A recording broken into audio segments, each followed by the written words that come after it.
지난주 김종인 국민의힘 비상대책위원장이 넉 달 만에 다시 광주를 찾았습니다.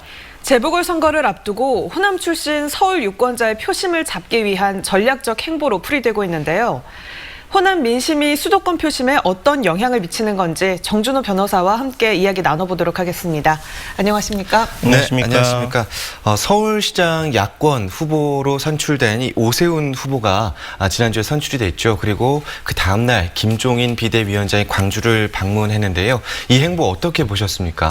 예, 많은 분들이 그 수도권 재보궐선거를 염두에 둔 그 호남 표심 공략이라고 해석을 하고 계신데요. 저는 광주에 와서 내놓은 메시지를 고려를 해보면 그 보궐선거도 보궐선거지만 내년도 대선을 염두에 둔 중도와 사전 포석이라고 이제 해석을 하고 있습니다.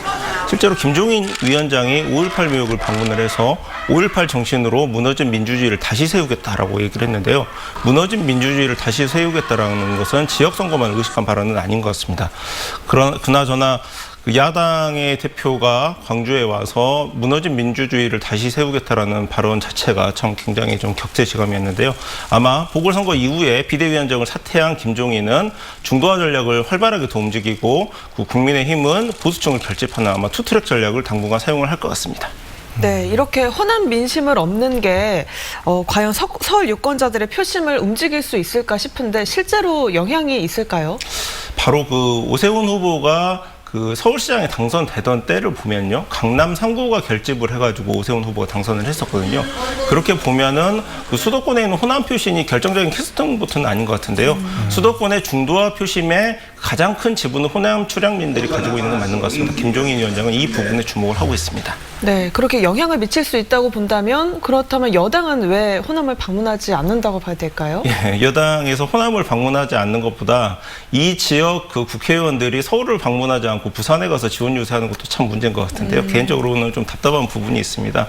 그 강남이라든지 영남 표심, 수도권에 있는 그 표심들을 잡을 만한 좀 효과적인 그 선거 전략이 나오지가 않고 있는데요. 좀 답답합니다. 네, 그러면 서울 유권자들 가운데 호남 출신이 어느 정도 있다고 추산하고 계십니까? 네, 어떤 기사에서 보니까 그 서울 지역의 약 15% 정도 가량이 호남 출향민이다라고 얘기를 하고 있는데 제 생각보다는 좀 체감 지수가 적어서 다시 한번 그 자료를 한번 찾아봤더니 1987년에 경제기획원에서 분석한 자료가 있는데 그 한 해 서울로 8만 5천 명 정도가 유입이 됐었는데 전남에서 4만 5천 명, 전북에서 3만 5천 명 정도 돼가지고 거의 대다수의 인구가 호남에서 유입이 된 예가 있었습니다. 그런 걸 보면은 체감 그 인구 비중 한 30% 정도까지 되지 않을까라고 생각을 하고 있습니다.